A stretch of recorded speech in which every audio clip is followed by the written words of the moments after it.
여러분 안녕하세요. 잠깐 기도합니다. 사랑하는 하나님 아버지 은혜를 감사합니다.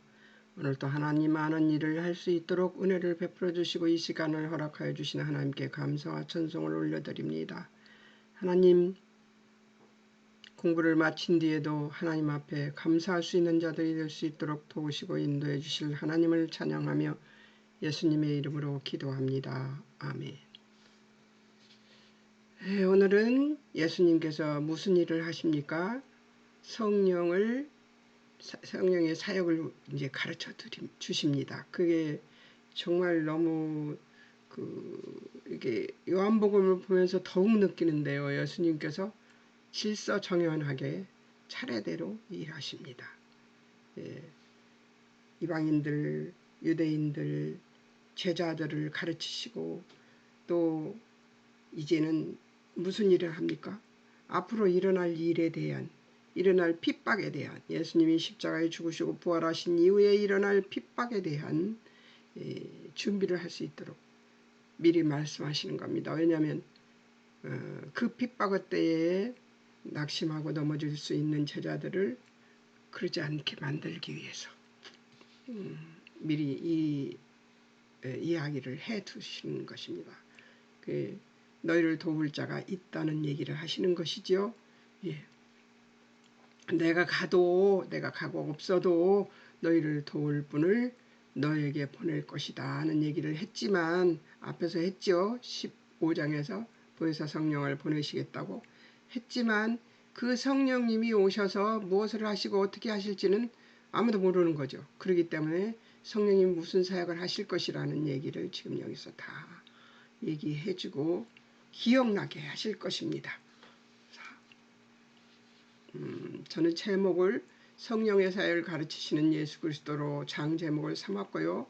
1절에서 15절까지를 성령의 사역의 동행을, 성령의 동행이죠. 사역이, 성령의 사역이 우리와 동행이잖아요. 가르쳐 주시는 예수 그리스도를 설명함으로써 이제 그 단락 구분을 1절에서 15절까지를 했습니다. 1절에서 11절을 먼저 보겠습니다. 세상을 책망하시는 성령님, 세상을 책망하는 성령 인도하심의 약속, 죄의 심판 뭐 이런 것들을 얘기하기로 하시는 것 같은데요. 1절에서 4장 먼저 봅니다. 장차 있을 힘든 때를 위해 말씀하시는 예수 그리스도. 1절에서 4절까지는 그 얘기를 하십니다. 내가 이것을 너에게 이름은 너희로 실족하지 않게 하려니니. 그러니까 실족할 수 있는 상황이 올 수 있다는 얘기를 지금 미리 하시는 거예요. 자, 이것을 너희에게 이름은 너희로 실족하지 않게 하렵니다. 예, 제목 이런 것들이 필요 없으니까 자, 여기만 보도록 하겠습니다. 자, 실족, 스칸달리조라는 말인데요. 스칸달론이라는 명사에서 덧, 함정, 걸림돌에서 유래했는데요. 덫을 놓다는 의미인데요. 성내다, 실족하게 하다, 범죄하게 하다, 죄로 끌어들이다 뭐 이런 것들입니다. 그러니까 넘어질 수 있도록 만드는 것이죠. 그런 것은 얘기합니다. 2절 사람들 너희를 출교하고 또 때가 이르면 너희를 죽이는 자가 생각하기를 이것이 하나님을 섬기는 일이라 할 것이다. 그러니까 이게 하나님 뜻이라고 막 말하는 사람들이 그 사람들을 죽이면서도, 죽게 만들면서도, 고통스럽게 하면서도, 그러면서도 이게 하나님의 일이라고 말하는 사람들이 생길 것이라는 얘기를 하고 있습니다. 3절 하나님과 예수 그리스도를 알지 못함으로 그들이 그런 일들을 할 것이라고 얘기합니다. 그러니까 하나님을 알지 못하는 사람들이 핍박하는 것은 핍박이 아니요 그들의 아우성으로 보면 될 것입니다. 자, 4절 너에게 이 말을 한 것은 그때를 당하면 내가 너에게 말한 이것을 기억나게 하여 그때를 대비하게 하려는 것이다. 하나님 참, 예수님 참 철저하시죠? 처음부터 이 말을 안 한 것은 내가 너희와 함께 있었기 때문이다. 예수님이 무엇인가를 여지가 생길 수 있는 것들을 다 차단시키면서 지금 말씀하고 계십니다. 1절에서부터 4절까지. 너네들이 어떤 이야기로 어떤 말로 질문해도 그 답은 이것이다 하는 얘기를 지금 하고 있습니다. 이 어려운 일이 생길 것이다. 어려운 일이 생기는데 그 이유는 바로 예수를 믿는 일 때문이다 하는 얘기를 지금 하고 계십니다. 당하면 엘코마이 오다, 나타나다, 가다, 시간의 도래. 당하면이란 말이 시간의 도래라는 말로 나타나는 것은 정말 이례적이죠. 예수님은 그들에게 박해와 죽음이 있는 순교의 때에 대해 말씀하시는 것입니다. 죽음까지 이르게 하는 때, 그때에 예수님이 하신 이 말씀이 이것이었구나 하는 것을 생각나게 하려고 하는 것입니다. 자, 기억나게, 문에모, 니오, 기억하다, 언급하다. 문에몬, 주의 깊은 마음에 두고 있는 그것을 나중에 기억나게 하려고 하는 것이죠. 자, 갈이라는 생각하다, 묵상하다, 주의를 기울이다, 회상하다, 선언하다, 기념하다, 고백하다와 제켈, 기억, 회상, 기념, 기원, 이름의 역어로 사용됐대요. 이 말이. 그러니까 생각하다라는 말과 주의 깊은 마음에 두는 이런 것들과 같은 마음에 깊이 새겨두는 그런 것들을 언급할 때 쓰는 말이라고 하는 것을 들어보면, 기억나게라는 말이 우리나라 말로 생각해보면 기억나게 하다 이런 것들은 동사 아니에요. 근데 동사가 이런 깊은 뜻을 가지고 있다는 게 너무 재밌습니다. 그 헬라어는 굉장히 의미가 굉장히 중요해요. 그런데 이 의미들이 정말 주의를 기울이다, 회상하다, 이제 기억해두다, 선언하다, 나는 그렇게 하겠다고 말하다 이런 거죠. 고백하다도 나와요. 그러니까 이 단어가 그냥 기억나게 하는 동사로만 볼 수 없는 것이죠. 그러니까 기억해 두는 것이 두게 할 수 있는 단어라는 것이죠. 그러니까 어떤 단어냐면 성령님이 오셔서 기억나게 하실 거라는 것이죠. 기억나게 해서 마음속에 깊이 주의 깊게 두어뒀던 생각이 떠오르게 하실 것이라는 그런 단어라는 것이죠. 그런 단어를 여기서 사용했다는 것이죠. 재밌지 않아요? 단어 연구. 5절과 7절을 한번 보겠습니다. 성령께서 오실 것을 말씀하시는 예수 그리스도니까 성령님이 어떤 일을 할 것이다 하는 것을 얘기해주고, 그 다음에 이제 성령께서 오실 것을 말씀하십니다. 5절, 지금 내가 나를 보내신 이에게로 가는데, 나를 보내신 이가 누구예요? 하나님이시죠. 너희 중에 내게 어디로 가는지 묻는 자가 없다는 거예요. 왜 그러냐면 예수님이 죽으면 그것으로 끝이라고 생각한 것이죠. 이 사람들은 지금 우리가 가지고 있던 죽음에 대한 상식과 뭐가 달라요? 다르지 않아요. 이분들도 예수님의 제자들이나 예수님을 따르던 자들도 역시 인간 세상에 일어나고 있는 일을 다 그대로 생각하고 있는 거죠. 자, 성령님이 오신 때도 아니고 예수님이 죽으시고 부활하신 때도 아니기 때문에 이들이 못 알아듣는 것은 정말 당연한 것이라고 제가 항상 말씀드리지요. 6절, 도리어 내가 이 말을 함으로 너희 마음에 근심이 가득하다. 예수님이 그런 말씀하시면, 예수님이 죽으시고 없으면 그러면 우리는 끝이지 뭐, 이런 생각을 하고 있는 거죠. 내가 너에게 실상을 말한다. 내가 떠나는 것이 너에게 유익하다. 내가 떠나가지 아니하면 보혜사가 너에게 오시지 아니할 것이요, 가면 내가 그를 너에게로 보내리니. 나 대신 보혜사 성령님이 오실 것이라는 얘기를 지금 하고 계십니다.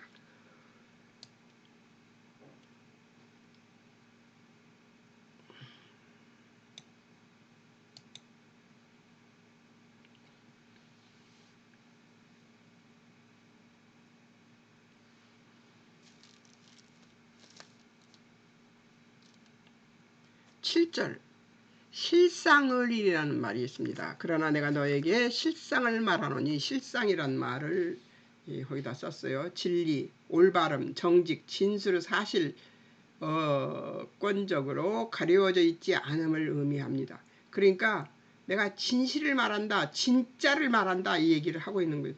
진짜로 말한다 그 말을 실상이라고 이렇게 해석을 해놨네요.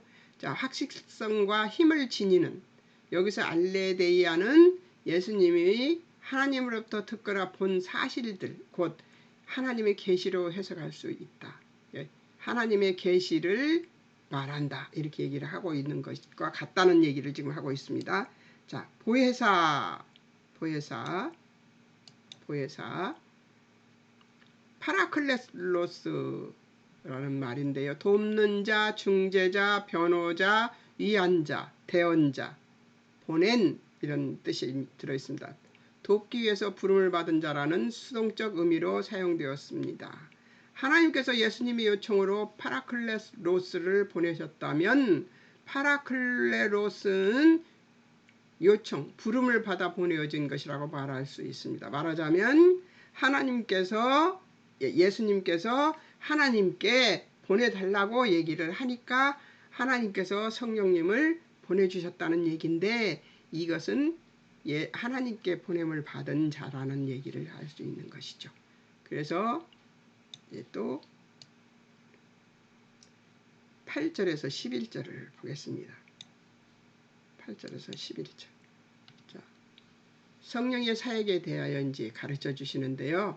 이것은 여러분들이 너무나 유명해서 잘 알고 있는 말씀 아니에요? 네, 잘 알고 있는 말씀입니다. 그가 와서 8절, 그가 와서 죄에 대하여 의에 대하여 심판에 대하여 세상을 책망하실 것이요. 또 9절, 죄에 대하여라 하면 그들이 나를 믿지 아니하며, 10절, 의에 대하여라 하면 내가 아버지께로 가니 너희가 다시 나를 보지 못하며, 11절, 심판에 대하여라 하면 이 세상 임금이 심판을 받았습니다. 이 말씀에는 굉장히 중요한 것들이 들어있습니다. 죄에 대하여 의에 대하여, 왜 죄도 심판하고 의에 대하여도 심판하는가? 하나님께서는 하나님께서는 죄도 의도 옳고 그름을 바르게 책망하실 것이라고 얘기하고 있습니다. 죄에 대하여 하면 그들이 나를 믿지 아니하며 의에 대하여 하면 내가 아버지께로 가니 너희가 다시 나를 보지 못할 것이기 때문이다. 의가 누구예요? 그러면 의는 예수님입니다. 예수님을 보지 못할 것이기 때문에, 또 심판에 대하여라 하면 이 세상 임금이 심판을 받았습니다. 이 세상 임금이 뭐예요? 사단입니다. 사단이 심판을 받았기 때문에, 왜? 예수님이 십자가에서 죽으시고 죄값을 치르셨어요. 죄값을 치르시고 바로 예수님이 3일 만에 어떻게 했어요? 살아나셨어요. 그래서 죄의 싹신 사망이 멸망을 당해버린 거예요. 이 사단이 뭘 갖고 놀았어요? 뱀을 이용해서 하와를 유혹하고 아담까지 유혹이 되어서 죄를 짓게 됐어요. 거기서 사망이 왔죠. 아담 때문에 사망이 왔어요. 그럼 그 사망이 온 것을 누가?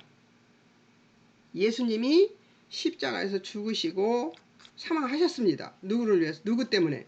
우리들 때문에, 우리들 죄 때문에 사망을 하셨어요. 그리고 부활하셨기 때문에 죽음을 이기신 것이 되십니다. 사망을 이긴 것이 된 거예요. 그러니까 그렇게 되면은 세상 임금이 사단이 이제 더 이상 팔뒤꿈치도 건들지 못한다는 얘기입니다. 그러니까 이것을 누가 한다고요?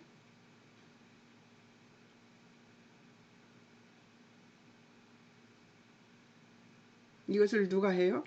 성령님이 오셔서 우리 마음에 오셔서 우리 속에서 생각나게 하고, 예수님이 하신 이 사복음서의 말씀 속에 예수님이 하신 말씀들을 기억나게 하고 생각나게 하실 거라는 얘기죠.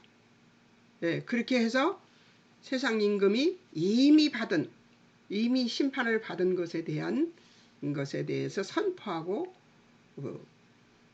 승리를 이끌고, 그 승리 앞에서 하나님께 영광 올려드리고 하나님을 기뻐하고 즐거워하는 사람들이 될 수 있게 만들어 주신다는 얘기입니다. 이 8절에서 11절 말씀 아주 중요한 말씀이에요. 죄에 대해서도 심판하시고 의에 대해서도 얘기를 하실 말씀하실 것이며 심판에 대하여 죄와 의에 대한 심판에 대하여 세상을 책망하실 것이라고 얘기합니다. 그러니까 죄가 아닌 의에 대한 것들을 잘못할 때에도 의에 대한 것을 바르게 이해 못할 때에도 책망하시면서 어떻게 우리 속에 이게 아닌데 하는 생각을 하게 만드는 것이죠. 예수 그리스도를 믿지 않는 것은 죄라고 얘기하고 있습니다.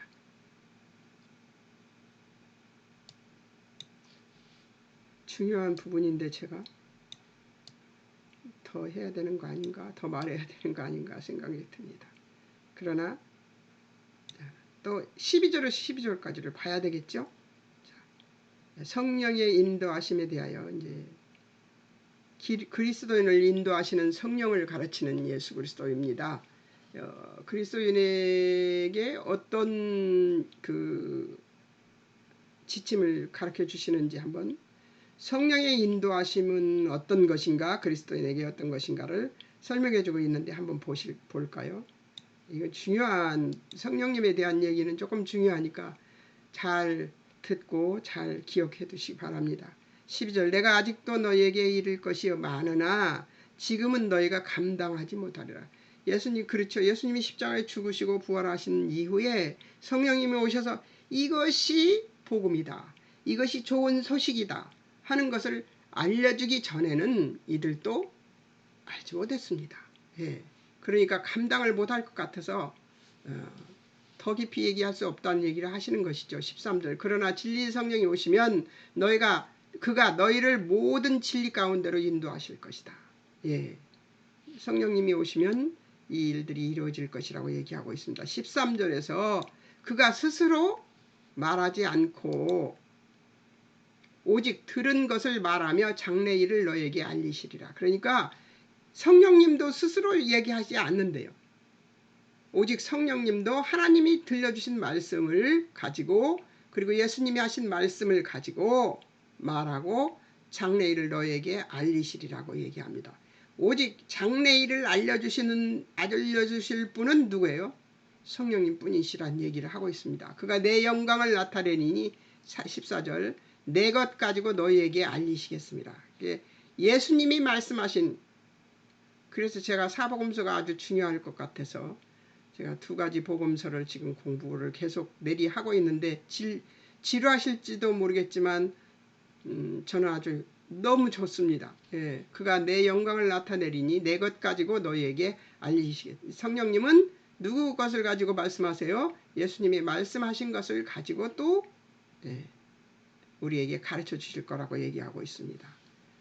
무릇 아버지께 있는 것은 다 내 것이라. 그가 내 것을 가지고 너에게 알리시리라. 그러니까 하나님께 있는 것을, 예수님이 있는 것은 예수님 것이고 예수님 것은 누구의 것이요? 성령님이 것이니까 삼위일체 하나님이신 것이 확실하게 맞게 지금 말씀하고 계시죠. 삼위일체가 어디 있냐 막 이러는데 이 말씀 속에 삼위일체가 있지 않아요?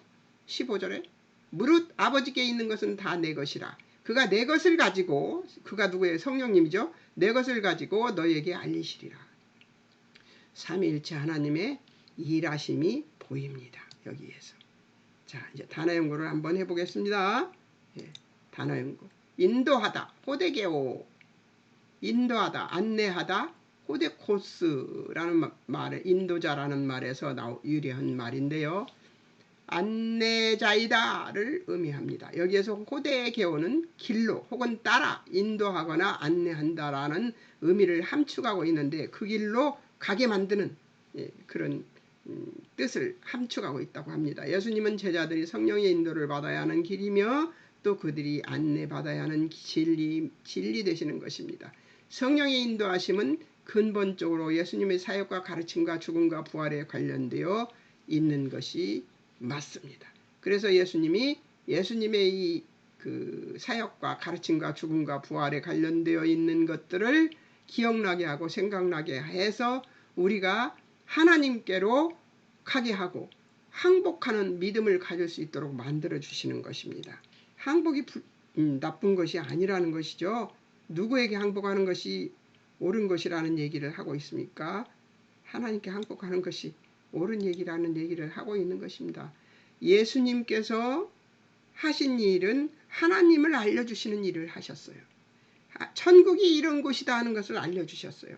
그리고 너희는 영원한 죽음, 그러니까 그 사망에 이르러서 죄에 시달리는 저 지옥에 빠져버리는 저는 맨날 얘기하는 게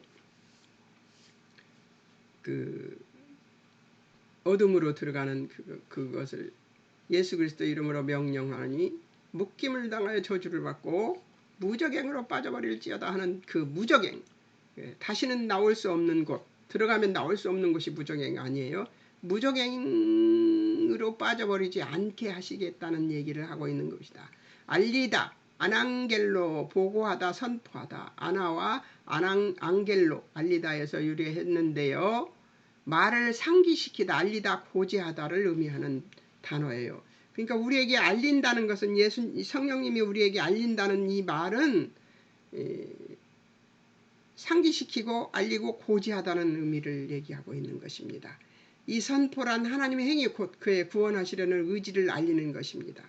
여기서 요한이 공감복음서와 사도행전 및 바울 서신에 자주 사용된 용어 유앙겔리조마이와 게리소를 사용하지 않는 것은 신학적으로 주목할 만하다. 이 단어는 아낭겔로와 달리 곧 다가올 사건에 대한 예고를 상당히 강조하고 있어서 이 사상은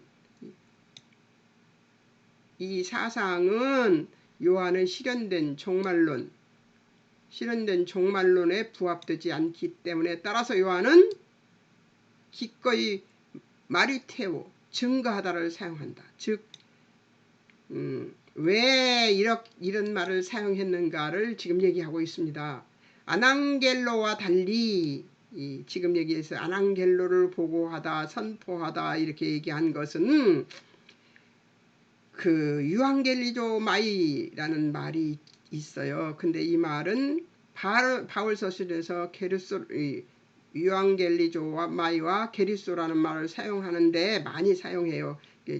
그 기쁜 소식, 즐거운 복음 뭐 이런 것들을 이런 말로 사용되는데 그 말을 안 쓰고 알리다는 말로 사용한 이유는 보고하다, 선포하다 이런 말로 사용한 것은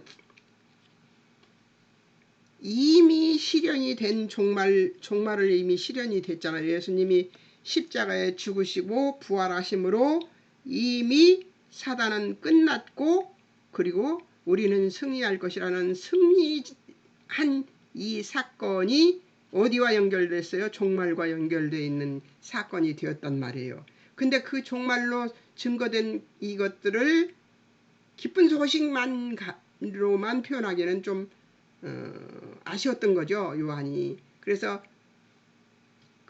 마리티레오 증거하다를 사용한 것이죠.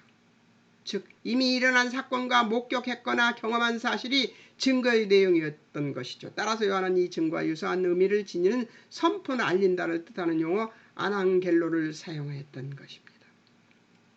이미 종말이 왔다는 것을 예수님이 십자가에 죽으시고 부활하심으로 무엇과 우리가 가까워졌어요? 종말과 가까워진 것입니다. 이제 이것이 선포되고 나면 이것이 증거되고 나면 무엇이 온다는 거예요? 예수님이 죽으시고 부활하신 것이 드러나고 나면 그 다음에 무슨 일이 벌어져요? 성령님이 오시면 종말과 연결된다는 얘기를 지금 이 요한이 하고 싶어서 이 단어를 사용했다고 지금 저자는 그 단어 해석은 그렇게 이야기를 하고 있는 것입니다. 시간이 어떻게 됐나? 24. 예. 그러면 16절에서 22절까지를 더 보겠습니다. 예. 복음의 핵심으로 위로하시는 예수 그리스도. 예. 복음을 가르치시는 예수 그리스도 기쁨을 주신다는 약속입니다. 그리스도의 죽음에 주목하여 당황하는 제자들과 자신의 부활을 가르치심으로 위로하시는 예수 그리스도. 그러니까 제자들을 강압적으로 가르치시거나 이러지 않으셨어요. 예수님은. 그러니까 저는 많이 강압적으로 가르쳤습니다. 왜냐하면 공부를 정말 안 하려고 하는 신학원 학생들이었었어요. 정말 안 하고 싶어하는. 근데 거기를 그렇게 꾸준하게 나오면서도 프리셉트로 꾸준하게 나오면서도 공부는 안 하려고 뺀잘거리는 사람들이 정말 많았거든요. 그래서 내가 참 유치원 다니는 아이나 중학교, 초등학교, 고등학교 다니는 아이들이나 이 사람들이 뭐가 다른가? 왜 자기가 목표하고 그 아이들은 그것이 목적도 없이 공부를 합니다. 왜냐하면 부모들이 보내면 자동적으로 다녀야 되는 걸로 알고 다니지만 이건 자기네들이 작정하고 공부하러 나온 것이잖아요. 성경 공부를 하겠다고. 그게 하겠다고 나와서 왔다 갔다만 하려고 하는 거예요. 그래서 강압적으로 많이 했는데 지금 생각하면 그러지 말걸. 스스로 하게 내둘걸 이런 생각도 듭니다. 그러나 그때 그렇게 했기 때문에 참 많은 사람들이 성경 공부를 더 열심히 하지 않았나 그런 생각도 듭니다. 그래서 잘못은 했지만 잘못했다고 생각 안 하기로 했습니다. 16절 예수 그리스도께서 조금 있으면 너희가 나를 보지 못하겠고 또 조금 있으면 나를 보리라 하시니 이게 무슨 뜻이에요? 예수님은 십자가에서 죽으시고 사망하십니다. 그러나 부활하심으로 다시 볼 것이라는 얘기를 지금 합니다. 제자들이 이 말을 알아들었겠어요? 못 알아듣지. 우리나 지금 알아듣죠. 우리는 복받아서 알아듣습니다. 왜냐하면 이미 다 알고 있으니까요. 이 은혜를 받는 우리가 얼마나 감사한 때에 살고 있는 것입니까? 여러분 복 받으신 줄 아십시오. 그 제자들은 이것이 무슨 말인지 몰랐습니다. 예. 17절 제자들이 반응이 있습니다. 서로가 우리에게 말씀하신 바 조금 있으면 나를 보지 못하겠고 또 조금 있으면 나를 보리라 하시며 또 내가 아버지께로 가미라 하신 것이 무슨 말씀이냐? 응? 그렇게 천국에 대해서 얘기를 하고 천국은 이런 곳이다, 천국은 이런 곳이다 하는 말씀을 그렇게 하셨는데도 지금 아버지께로 가미라 하신 것이 무엇이냐는 말씀이냐고 지금 묻지 않습니까? 우리는 여러 번 들어도 성령님의 조명 없이는 하나님의 말씀은 우리에게 와닿지 않습니다. 성령님의 조명을 반드시 이 공부를 시작하면서도 마찬가지고 성령님의 조명을 기대하면서 성령님께서 가르쳐 주십시오 하면서 공부를 해야 된다는 것입니다. 하나님의 말씀은 절대적으로 성령님의 도우심이 없이는 이해하고 깨달을 수 없습니다. 이것에 대한 확신은 제가 너무나 많이 체험했기 때문에 여러분들한테 말씀드립니다. 확신을 가지고 18절 또 조금 있으면이라 하신 말씀이 무슨 말씀이냐 무엇을 말씀하시는지 알지 못하노라 하거늘 알아듣지 못하죠. 성령님이 돕지 않은데 무슨 재주로 이들이 들을 수 있었겠어요. 성령님의 인도하심이 없이는 알아들을 수 없습니다. 이 말씀을 지금 말씀하시는 이유는 뭘까요? 우리에게 말씀하시는 이유는 뭘까요? 성령의 조명을 반드시 말씀을 하나님의 뜻을 알고자 하고 하나님의 관점을 알고자 하면은 성령님의 도움을 받아야 한다는 얘기를 하고 있습니다. 성령님의 도움을 받으려면 여러분 어떻게 해야 됩니까? 기도하고 말씀을 봐야지요. 기도 없이 하나님의 말씀을 보는 것은 어불성설입니다. 여러분이 무슨 능으로 하나님의 말씀을 깨달을 수 있겠습니까? 못합니다. 저 꽤 머리가 좋은 사람이에요. 그러나 국어책을 국민학교 들어갈 저는 국민학교 다녔죠. 국민학교 들어갈 때 그 시대의 국어책을 목차에서부터 그때는 목차였어요. 그리고 인쇄가 어느 회사 인쇄소에서 인쇄했는 것까지 나오는 인쇄 부분까지 마지막 장 인쇄 부분까지를 학교 가서 첫 시간에 국어책을 다 외워버린 목차부터 인쇄까지를 다 외워버린 말하자면 그때 영재였습니다. 그러나 성경을 읽고 하나님의 뜻을 아는 것은 성령님의 조명 없이는 절대로 알 수 없다는 것을 저는 성경 공부하면서 알았습니다. 제가 기도하면서는 성령님의 도움 없이는 하나님의 말씀을 깨닫지 못한다는 것을 알지 못했습니다. 그래서 기도 1시간, 4시간을 하면 집에 와서 무슨 일이든지 다 제쳐놓고 4시간을 성경을 보았습니다. 그러니까 수도 없이 성경을 몇 바퀴를 수 없는 바퀴를 돌아서 성경 말씀을 읽었지만 내게 조명해 주는 건 내게 필요한 것 딱 그것만 가르쳐 주시지 그 외에는 가르쳐 주시지 않았어요. 내 기도에 대한 응답의 그 대답 그것은 굉장히 약소한 것이었습니다. 아주 작은 것이었어요. 그렇게 많이 성경을 읽었는데도 생각해 보십시오. 4시간을 성경 읽으면 몇 장을 읽겠습니까? 예. 3시간 기도를 했으면 3시간 성경을 봤어요. 거기에 응답이 다 있었습니다. 내 기도한 것에 대한 응답이 있었어요. 저는 음란이 무엇인가를 계속 물으면서 기도를 했습니다. 제 입술에서 나오는 음란이라는 단어로 기도하는 그 음란이 무엇을 뜻하는지를 알고 싶어서요. 우리가 생각하는 음란과는 세상적 음란과는 다를 것이라는 생각을 했기 때문에 다시 물었습니다. 하나님께 계속 물었어요. 성경에서 음란이 무엇인지를 쫙 보여주시는데요. 세상적 음란이 아니었습니다. 예, 하나님을 알지 못하고 하나님을 버리고 하나님을 떠난 것, 하나님의 뜻 안에서 뜻 밖에 있는 것 이런 것들이 다 음란이었고요. 예, 게으르고 미련하고 고집 부리고 이런 것들도 다 음란이었습니다. 예, 음란에 대한 것을 알고 싶다고 하나님께 그렇게 때를 쓰고 묻고 그리고 또 앉아서 또 그 기도한 만큼 성경을 그냥 구구씩 읽듯이 읽었습니다. 근데 그때 가르쳐 주신 거예요. 음란이 어떤 것인지를. 여러분, 그러나 그것도 일부에 지나지 않습니다. 성경의 일부에 지나지 않았어요.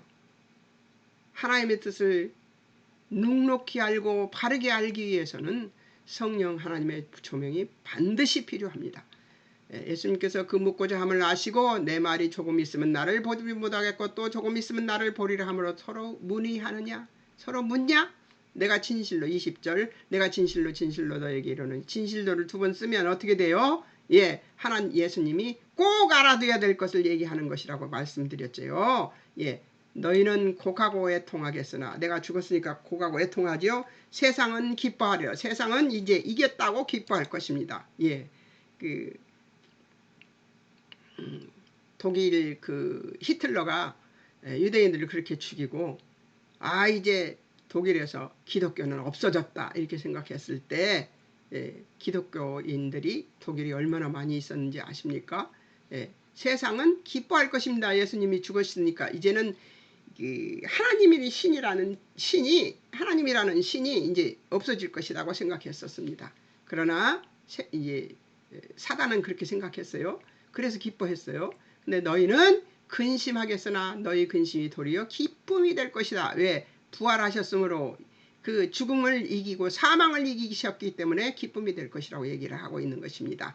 21절 여자가 해산하게 되면 그때가 이르러서 근심하나 아기를 낳으면 세상에 사람 난 기쁨으로 말미암아 그 고통을 다시 기억지 아니한 것처럼 그렇게 기뻐할 것이라는 얘기를 하고 있습니다. 아기 낳을 때는 정말 죽을 것 같잖아요. 근데 낳고 나면 그렇게 이쁠 수가 없죠. 예, 그런 것처럼 22절 지금은 너희가 근심하나 내가 다시 너희를 보리니 부활해서 너희를 볼 것이라고 얘기를 합니다. 그러나 부활해서 본다고 얘기하시지 않아요. 궁금하게 하십니다. 예수님은 너희 마음이 기쁠 것이요 22절 너희 기쁨을 빼앗을 자가 없으리라. 그러니까 빼앗을 자가 없기 때문에 이들은 어떻게 됐어요? 나중에 어떤 자들이 되었어요? 죽음도 불사했던 사람들이 되었습니다. 예. 자, 이제 단어를 한번 보겠습니다. 보다, 관찰하다, 지각하다, 이해하다, 주의하다, 나타나 보이다. 예. 너희들이 볼 것은 나타나 보이는 거, 예수님이 다시 부활하여서 살 것을 지각, 감지하는 것이죠. 예, 근심하다, 고통을 가하다, 리페에서 유래했는데 고통하게 하다, 화나게 하다, 기분 상하게 하다, 슬프게 하다를 의미하는데 여기서는 고린도후서 7장 9절에서 10절처럼 하나님께 합당한 슬픔, 곧 슬프게 하고 슬퍼하는 것을 나타내는데 하나님께 합당한 슬픔이라는 거예요. 예수님이 없으니까 이들이 굉장히 슬퍼할 것이지만 그 슬퍼한 것이 슬픔이 되지 않게 하는 그런 근심이 될 것이라는 얘기를 하고 있습니다. 이게 하나님 쪽에서 생각하는 근심이죠.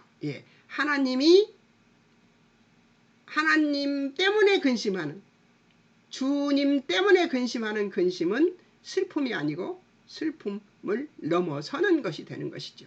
그래서 이 단어가 고통을 가하다 해서 유리했는데 고통하게 하다, 화나게 하다, 기분 상하게 하다, 슬프게 하다를 의미하는데 그 고통은 진짜 세상적인 문제로 인해서 슬퍼하는 것이 아니라 이 슬픔은 기쁨을 가져오는 슬픔이 될 것이라는 얘기를 지금 여기서 하고 있는 것이죠.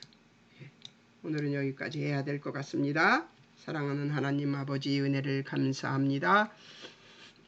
주께서 주여 성령님의 사역을 우리에게 가르쳐 주셨습니다.